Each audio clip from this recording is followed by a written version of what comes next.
Welcome to the Balanced Collective, where we love to go deep, talk big, and get real. I'm your host, Danielle Boyd, and every episode is going to bring a new concept or guest to talk all about things wellness, balance, and alignment. Our purpose here is to bridge the concepts of science and spirit to bring wellness and ease into the lives of our listeners while not taking life too seriously. We like to get down and deep into our shadow while keeping things raw, fun, and real. Thank you so much for listening. Let's get to it.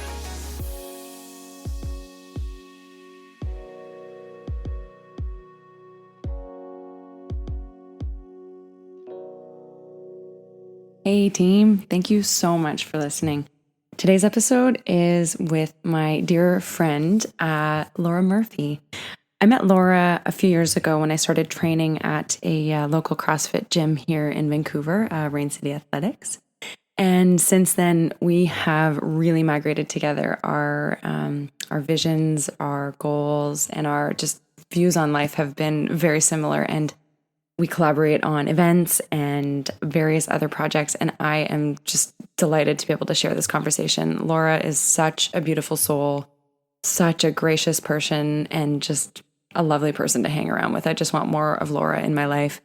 It's funny recording this. I actually went to one of her events last night. She hosted a breathwork and soul, what did she call it? A soul inspection, introspection evening. And I am absolutely blown away at her breathwork session. I had never done breathwork before. And oh my goodness, I was on an absolute other planet for at least an hour afterwards.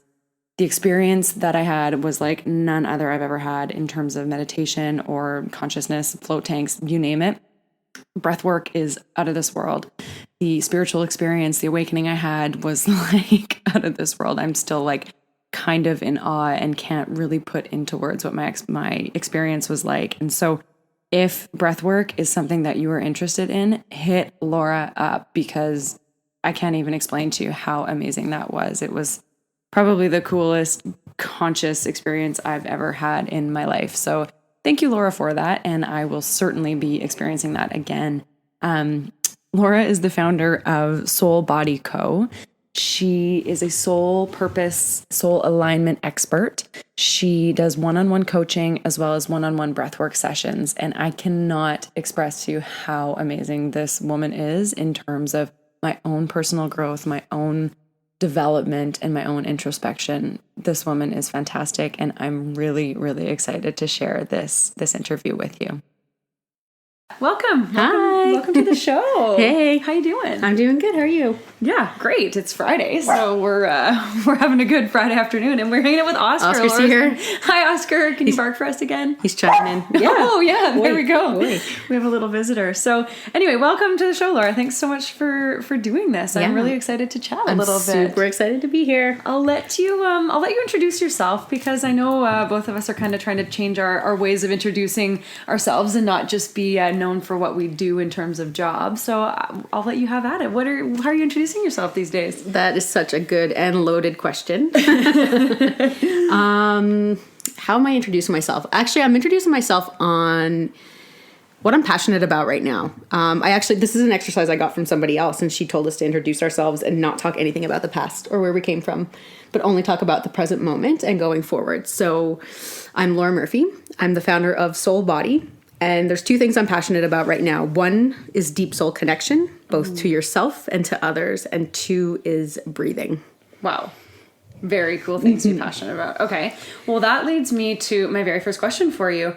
I know there's a lot of talk and it's really, like lots of people are talking about soul work and soul connection, but how would you define a soul? Good question.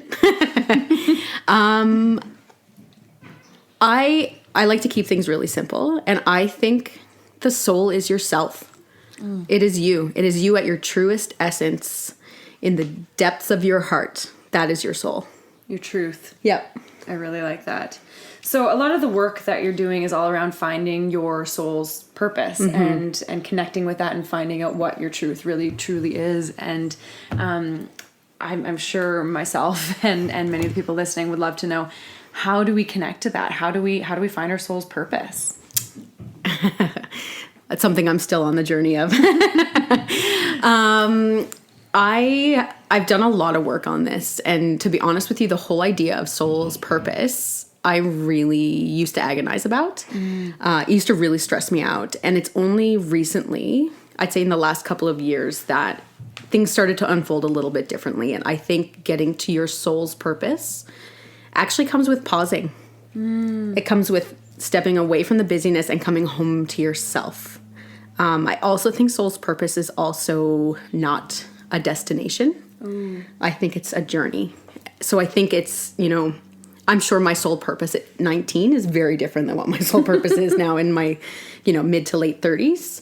So it's an evolution. But I think it's about coming home to your body and really tuning into what's important to you. And I think it's an evolution of everything. So our purpose can change then over time. Absolutely. And I think people get a little bit, in this whole hustle mentality and side hustles and all that stuff. Your purpose doesn't have to be something you're paid for. It could just be something that really you truly in your heart and soul believe in, that you live for. It's your bigger why you're here. And I'm going to throw a little bit more spirituality into this. And I think it all comes back to love and how you love yourself, how you love others, and how you serve others from that place of love. I really love that. And I like it when you say that you don't have to be paid for your purpose, because I think a lot of people feel like they're not serving their purpose if they're not getting paid for it, or if they haven't made a business out of it. Like it's very trendy to be an entrepreneur right now, which isn't a bad thing at all. We're both entrepreneurs and getting a lot of alignment and positivity from that. However, not being paid for it isn't a bad thing. It is just how you live and how you breathe and how you go through your day to day. I really like that. Yeah, it's coming back to the integrity of who you are, what you stand for. And I think, when we lead from a place of I need to make money from this, I think we're leading from the wrong place to start with. And it's all about coming home to yourself, like I said, and just being true and authentic, even though, asterisk authentic. It's one of those words that's used a lot these days. But it's really what you stand for, what your core beliefs are. And if you get paid for that, cool. But if not, you have to be cool with that too. Amazing. I really like that. Yeah. And how great if you can make a business out of it or create some entrepreneurial adventure through your passion. That's the most magical intersection that you can have, really. But that's really cool. What are some of your favorite tools that you've come across so far for finding your soul's purpose, or to come home and to really find your truth? Yeah, this whole journey became really apparent to me the more I got into meditation. And, again, meditation is super trendy right now and everyone's trying to do it. But when I really started digging into meditation, I started doing a 200-hour teacher training, and not for the intention of teaching, but to go deeper into myself. That's when everything started to unfold for me. So I would say meditation has been the game changer in everything that I've done. Wow. I've looked a lot of places outside of myself for the answers to what my soul purpose is, but everything that I found is when I sit in stillness. I'm also a huge fan of writing. And I think, some people show a lot of resistance when it comes to journaling and just say, it doesn't sound like me. It doesn't feel natural, but I think it's probably more you than you think it is. And it doesn't sound like you because it doesn't sound like the ego. So I love just posing a question and just letting the answer flow from my hand, from my heart. Amazing. And do you try to get into like a meditative state prior to that, or any kind of tips or tricks to really take advantage of that? Yeah. I think starting with even just a couple of breaths, I might not sit down for 10 minutes and meditate. I think it's just a matter of, one breath. And Eckhart Tolle has a great quote on this, is one conscious breath in and out. That's meditation. Wow. Yeah. So just starting with a centered breath, feeling into my heart. And that's where I feel. It could be different for somebody else, but when I feel it's right from my heart, and just feeling from that place and just letting it flow. What are some of your favorite questions to ask yourself in that state? My favorite question of all time is, what would you have me know? I love that one. Yeah. And there's a new one I've actually been working on. I found on another podcast, because I do listen to podcasts like it's my job. And it's said to start with, today my soul wants me to know that. I like that. And then I do find, another little trick that I do. So I'll start with that and just see what comes up. Write the first thing that comes to your mind, even if it doesn't make sense, even if it doesn't feel natural. And once it starts to flow, then I'll start asking questions that I really want to know. And those questions likely will just come to you in that flow as well. So if it's something that I'm like facing in my life and, you know, maybe I'm afraid to make a movement on something, I will ask, you know, am I supported, or why am I so afraid? And then just, again, letting the answers flow. Amazing. I love that. It's so powerful what can come to us in that, you know, that stillness and in that state of, you know, more slowed down inner looking. It's amazing. When we're in that state, that's when to ask questions. Yeah. To get to the nugget of like, why am I feeling this? What is my body trying to tell me? What do I need to know? Yeah. And that really is the deep work. And you know, you hear people talking about doing the work and you know, a lot of the times it's like, what is the work? What, you know, like doing the work, what is it? What's work? What is the work? And you know, yes, maybe it's the self-care, but like doing the work is really asking yourself the questions and sitting with the emotions and learning from them. Because it's often those questions that we're seeking answers to. Seeking answers to externally, at least. I think that if you turn the question around on yourself, you'd find the answer. It's like, what do you think the answer is?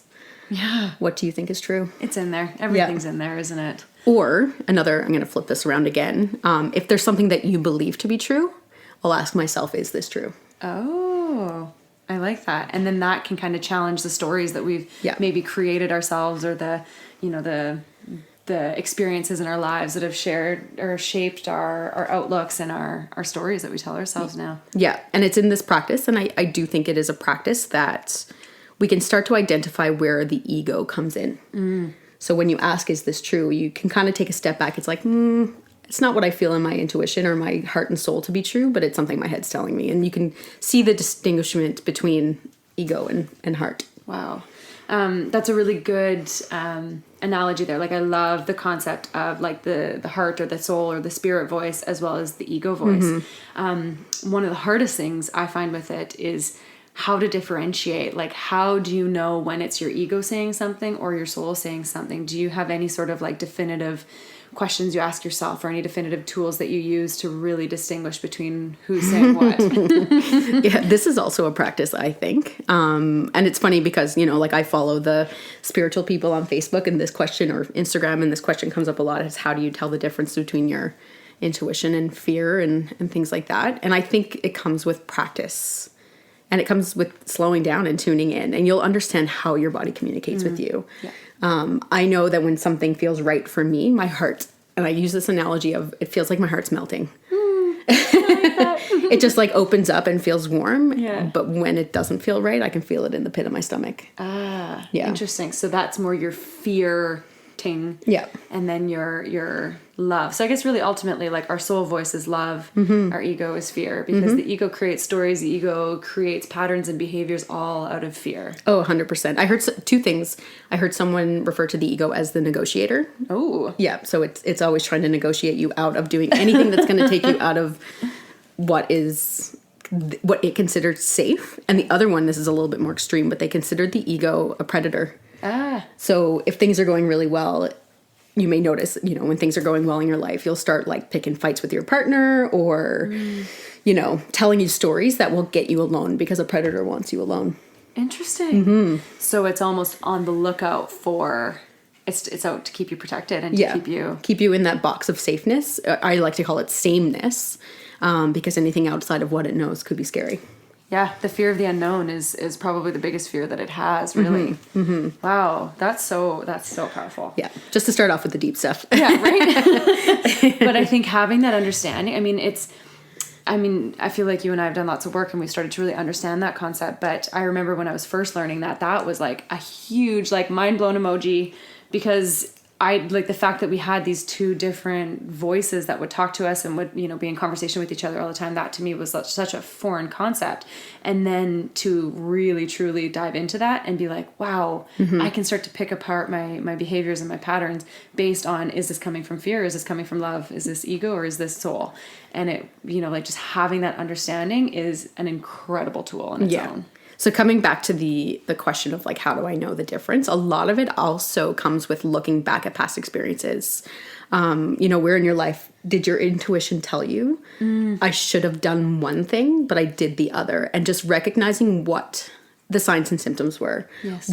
How did you feel it in your body? What signs were there? What did you choose not to listen to? And just digging a little deeper and like, I wonder why I chose that. I have a lot of those experiences because I like to learn lessons real slow. I like the bumpy road. Yep. But fun anyway. yeah, totally.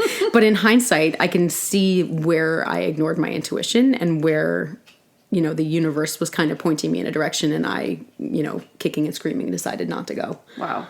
So that's a really great segue into talking about, the trajectory of your life and how it's led you to doing what you're doing right now and starting Soulbody. And then if you could perhaps elaborate on everything that you're doing through Soulbody. Cool. So my trajectory has been bumpy. I probably since I was 18 months old knew that I just wanted to do things my own way. But I come from a very traditional place where you go to school, you get a government job and a pension and, you live your happy life and don't live until you're retired. But I had always questioned that's silly. I don't want to do that.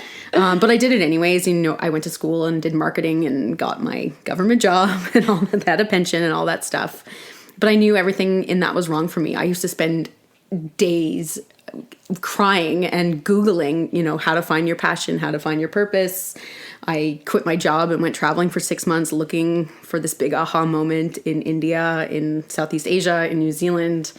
Apparently when you go looking for it, it doesn't show up.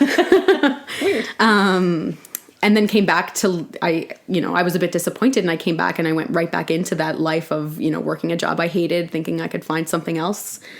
But life had a different plan and, I got let go from a couple of jobs and kind of pushed me out onto my own. I've always wanted to do my own thing. And I've always known my purpose here is to help others. And to help others on their journey that, you can live a life that's different. And for a long time, I didn't know what that looked like. So I picked up tools along the way. I did yoga teacher training, meditation teacher training, Reiki, breathwork, you name it. But at the end of the day, it's all about coming home. So that's what I built a business around, is coming home to yourself and just, getting acquainted with who you are and what you really want. I really like that. Wow. Mm-hmm.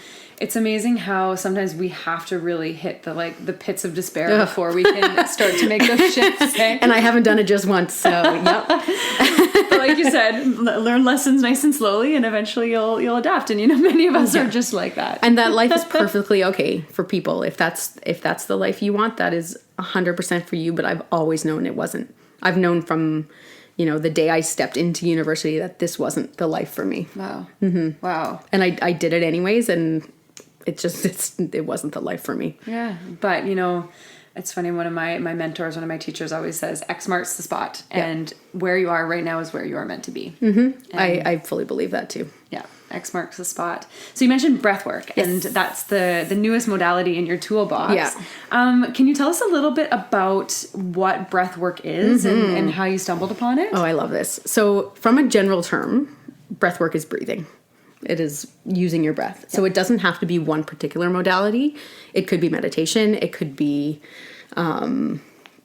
other things, but it's just manipulating your breath to feel a certain way. So whether it is just taking a deep breath, slowing your body down, coming into the present moment, or one of the new modalities that I've added is a more active style of breath work, where you're totally getting into your body and you are, really jamming yourself up against your limiting beliefs to bust through them, which is pretty interesting. Wow. It seems a little abstract to say that, but we can get into a little bit more of what it is. Yeah. How did you come across it? So I've loved experimenting with different things. And since moving to Vancouver, I look for a new event to go to every month, and just to kind of get outside my comfort zone, meet new people, stepping into the spiritual world. I kind of started reading about breath work and, hearing about it here and there. And I saw an event, just at a local studio, and I was like, I'm going to go try it out. And it changed my life. Simple, one time. Right. I knew as soon as it was over, I got up and said, this is it. I need to learn how to do this. I need to train. And the teacher at the time just happened to mention who she trained with. And then his name came up in a podcast I listened to the next day. It came up in an article. So I was just like, Thank okay, you, universe. I'm listening. You have my attention. So I kind of just dug into more of what he was doing. I started going to more events of people who were trained in his modality. And then started doing my own training with him. Wow. Yeah. And now you're offering it to clients as one-on-ones and group training. Yeah. It's super cool. And one-on-one is definitely very different than doing it in a group. There's a lot of energy when it is in a group. But one-on-one can be very, very intense and very, just earth-shattering and amazing. Wow. Yeah. Can you kind of walk us through like what a typical breathwork session would look like one-on-one? Yeah. So I would start by just kind of digging into what you're going through right now. What's up, what's coming up for you, where are you getting stuck? If a client wants to deal with a certain thing, we'll go into a little bit of what I like to call soul inquiry, where I'll pose some questions for you, maybe to do some journaling around or just to think about. And then we get right into the active breath. So it is an active breath all through the mouth. You're breathing twice in and once out, all, like I said, all through the mouth. It starts from your belly, moves up to your heart, and then out through your mouth. So the spiritual side of things is you're getting into your second chakra, the root and the second chakra, where you're a lot of stuff that you've pushed down into your body, not wanting to deal with. You kind of bring it up. You bring it up through the heart and cleanse it through the heart and then out through the mouth. Wow. Yeah. So we'll get into that. The active breathing, we'll do it for about 20 minutes, 20, 30 minutes, depending on how long the session is. And then the integration after, which is where all the magic happens. And that is literally where you just lie in Shavasana and receive. You are an open vessel and you receive, which is pretty cool. Wow. What are some of the most powerful experiences you've had with breathwork? Because obviously it's been earth-shattering for you. Has. So if you're comfortable, I'd love to hear any of your experiences that have been powerful.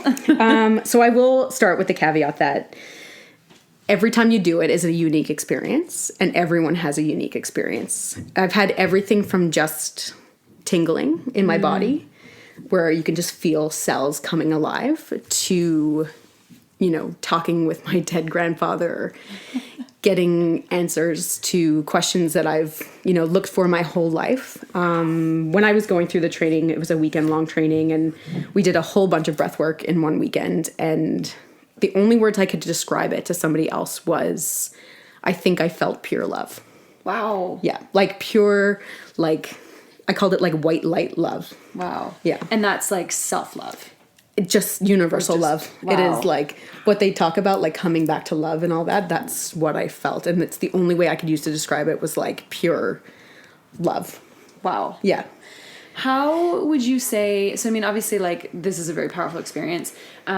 This is an experience that maybe some people have had through meditation. How would you say that breathwork is different, or like, is it more powerful than meditation? Can you get there faster? Like, how would you differentiate the two? I would say you get there faster. I've had these experiences in deep meditation as well. But I think with breath work, you get there faster. So, going through a session, the first 5 minutes are probably the hardest. And even, I've done it 50 times. I've been in sessions with other people. The first 5 minutes suck. Yeah. Your ego fights and fights and fights and fights. And then it lets go. Wow. And then you open up and Man. I forget what the question is because I get so excited about this. I'm so excited to talk about breathwork. It's just amazing. Everyone just needs to try it. So yes, I think you get there faster. I also think you go deeper. So if you've ever had any sort of energy healing, like Reiki and things like that, so you can set the intention of where you want the energy to go, what you want to deal with. It always goes to where it needs to go. Your ego is trying to control where it wants to go, but it always goes where it needs to go. So you might be like, why can't I make $1 million? Or why can't I find the man of my dreams? But really the underlying thing is like, because of this thing that someone said to you when you were 7, and since then you're afraid to let somebody in, or like whatever, you think money's bad and whatever. So you'll come to the root of the issue faster. It might not be as clear, but you get through it. So you might not see like, I'm not getting X because of Y, but you move through something, and then it almost opens your heart up to. Wow. So it's almost receiving. as if it just has eliminated that pattern, or that it's just healed it. Yeah. Yeah. Wow. That's so powerful. My next question around that is, I mean, obviously plant medicine is a big topic right now, and Yeah. lots of people are going down that route.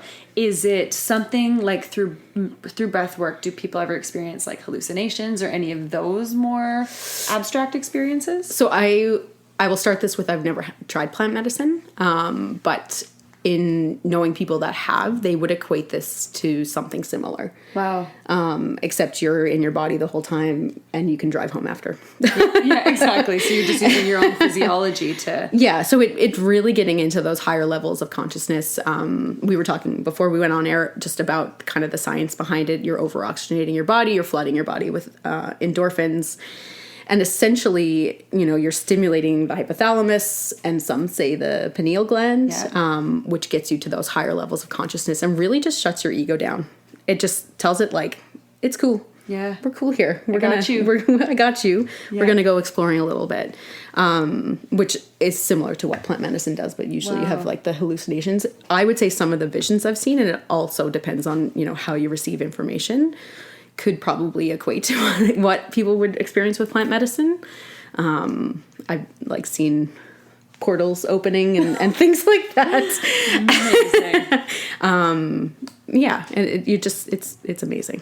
Wow. I can't wait to try it. I haven't done it yet, and I'm like, let's do this. I'm super, super excited. And the thing is, and again, like Reiki, I'm not healing you, you are healing yourself. And that's what I think is so cool, is that there's no tools, there's no tricks. It is just your breath. And there comes a time when your ego's fighting it that is scary, but you're in control the whole time. Mm-hmm. And if you want to go deeper, you breathe harder. Wow. Yeah. So you're driving the bus the whole time, and you're in control, and wow, I like that. Yeah. I like that because you're not surrendering control to something else. Yeah. It's kind of nice. A little bit of comfort for the ego. Especially for us control freaks. I know I have a hard time with it. And that's why my body fights it so much. But how great that you can still find that surrender within that. Yeah. That's really cool. For someone who, obviously these modalities and these tools and tricks have become a lot more popular. And I mean, maybe a lot of people have been using them for years and years and years, obviously. But with social media and with, the accessibility of information, a lot of people have been seeking out much more alternative, holistic healing modalities. If you were to meet someone who's really never experienced meditation or never experienced anything that we've experienced, maybe hasn't even read a book or any, listened to any more spiritual podcasts, how would you advise someone who is interested in wanting to learn more about this? Where would you direct them, or like what sort of pathway would you try to open up for them to get into more of a holistic self-care practice? That's a really good question. Come see you. Yeah, come see me. Do breath work.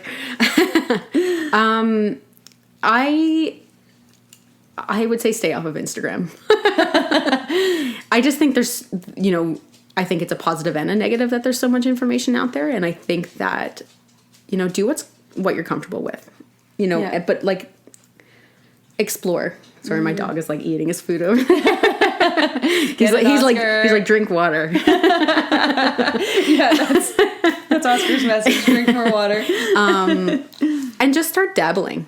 Breath work isn't going to be for everyone. Energy work isn't going to be for everyone. Meditation's not going to be for everyone. Mm-hmm. I think you have to find what's right for you and just start dabbling. Just start even if you just start questioning yourself. And not in a way where you're doubting yourself, but just why would I feel like that?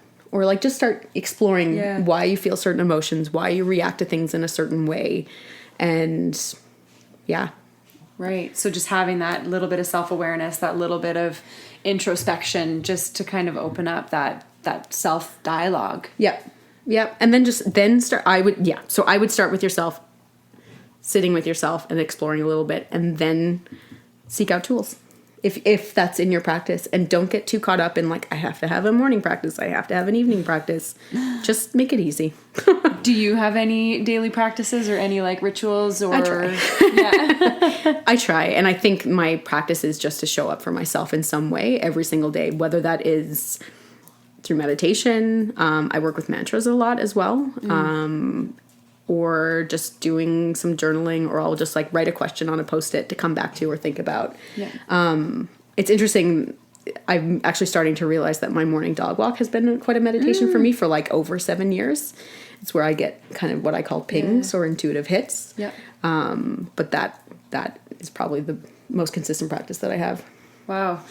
You know, it's funny, like some people are really hell-bent on the morning rituals and I have to do this, I have to get up at 5 a.m.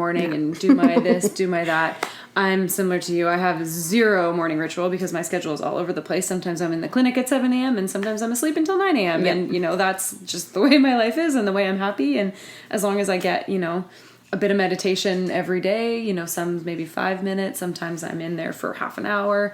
As long as I kind of move my body every day, I feel like as long as I'm doing, my weekly things, my daily things, it doesn't really matter what it looks like over the course of the day. Yeah. And yet some people can't move along in their day unless they've done X, Y, Z in the morning, which is also cool. Hey, whatever. Yeah, I'm not a morning person.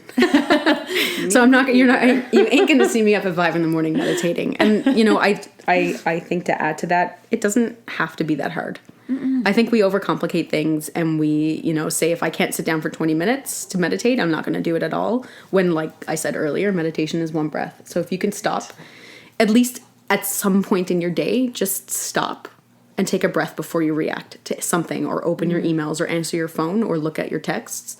That is a practice of honoring yourself. I really like that. I really like that, actually. That makes me think of there's a process that we've been learning in this class that I'm taking right now to the Mind, Body, Spirit College. One of the recent processes that we learned is something called segment intending, and I believe it's from Ask and It's Given. But basically what it does is as you step into a new segment or a new kind of task or system that you're moving through in your day, you stop, you pause, you breathe, and you set an intention for it. So perhaps you're getting in your car. My intention as I get into my car is to not give anyone the finger on the road today. Or some days that's harder than others. And then you park your car. Okay, now I'm going to take my breath. I'm about to walk into work. What's my intention at work today? Okay, my intention is to get through work calmly, slowly, peacefully, be a kind person, and then great. You pack up your day at work, great. What's my intention when I get back in my car? Great, park the car. What's my intention when I go back into my house and eat dinner? Mm-hmm. And so that segment intending is really nice, and it's the same idea of, when something happens, instead of just immediately reacting, take that pause, take that breath, and then say, okay, why is this happening? Or how can I respond? Mm-hmm. So responding more instead of reacting. Mm-hmm. I really like that. Yeah, and I have a whole bunch of things popping into my mind. So I listened to a speaker one time talk about mindful eating and how, we are in a society right now where we are programmed to be distracted. We have like 3 devices. I mean, on the table in front of us, there's like 3 devices. There's 2 more on the floor down here. We're designed to be distracted. And like, this is where I sit and eat my supper and whatever. And she's just like, take note of just being completely present in what you're doing. And I know sometimes that's really hard, but even just do a temperature check in your body and just, are my shoulders up by my ears? And just take a second to lower them.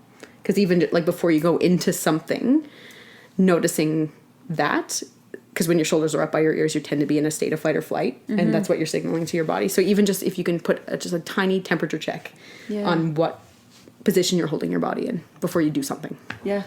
It's amazing how posture and just physical movement and cueing just it lights up those receptors in the body. They send that feedback up through the peripheral nervous system, and then that brain processes it and makes those decisions. And if it's making decisions based on information that is in more that sympathetic state or in that, more stressed out state, then naturally the results are going to be stress. Yeah, for sure. Yeah, our nervous system is incredible. Yeah, it is. Oh man, we could go on for hours. This is right in your area. Oh yeah, this is my jam, the nervous system.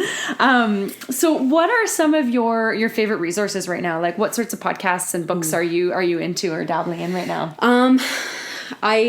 I want to say I love books, but I really just love buying books and have them on my iPad. I don't really I don't listen to the audio. I'm not really good at finishing books. I'm a big fan of podcasts. I just think it opens your mind to new ideas. I think it opens it to new people. And I'm a very big fan of finding the people that expand you and inspire you. And to be honest with you, I think that's what's helped me even start Soulbody and move it to where it is right now.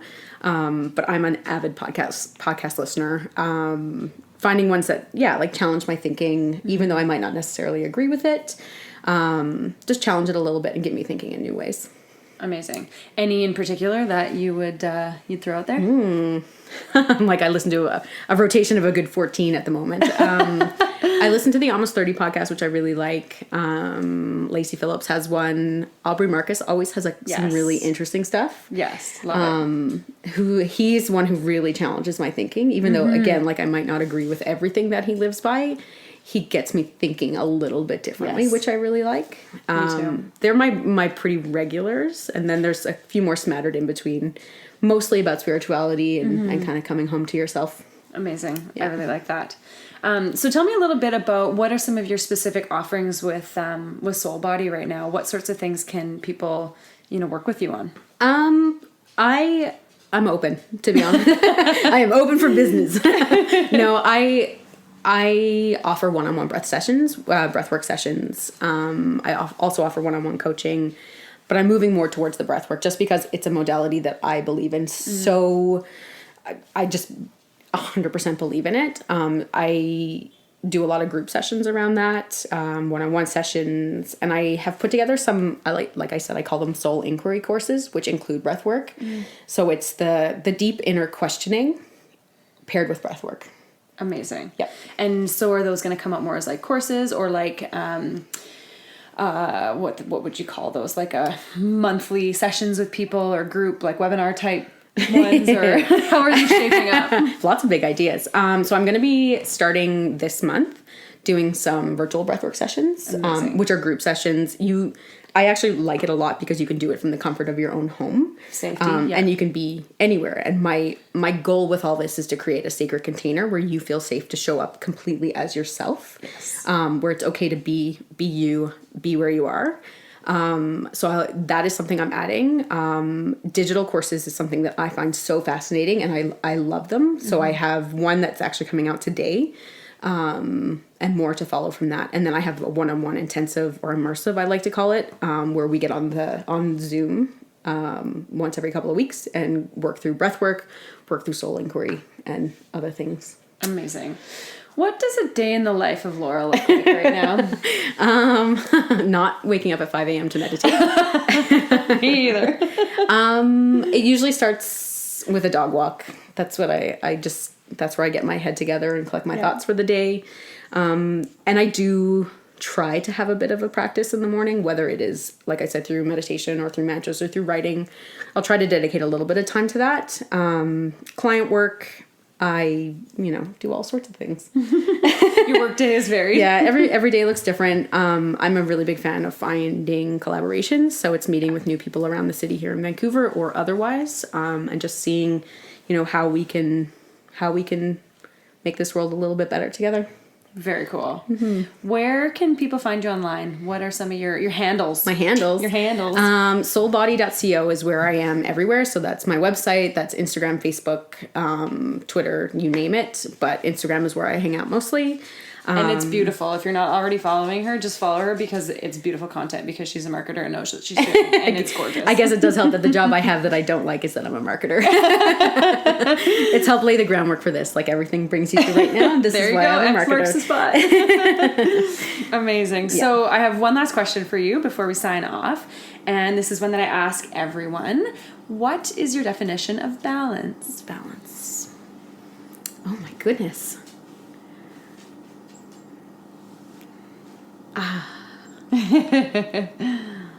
I think it's coming home. And it's finding those moments in every day where you can come home. No matter how busy you are, just finding those moments for a breath and just a slice of, self-reflection. I really like that. Thank you so much, this Laura. has been so fun. That was amazing. Thank you. We'll chat to you guys soon. Bye. Thank you so much for listening. I hope you found this episode as expansive as I did. If you enjoyed listening, please like, subscribe, and review. It means so much to us. If you would like to learn more about The Balanced Collective and our offerings, please visit www.thebalancedcollective.com or hit us up on Instagram @thebalancedcollective. Thank you so much, and please keep spreading your light.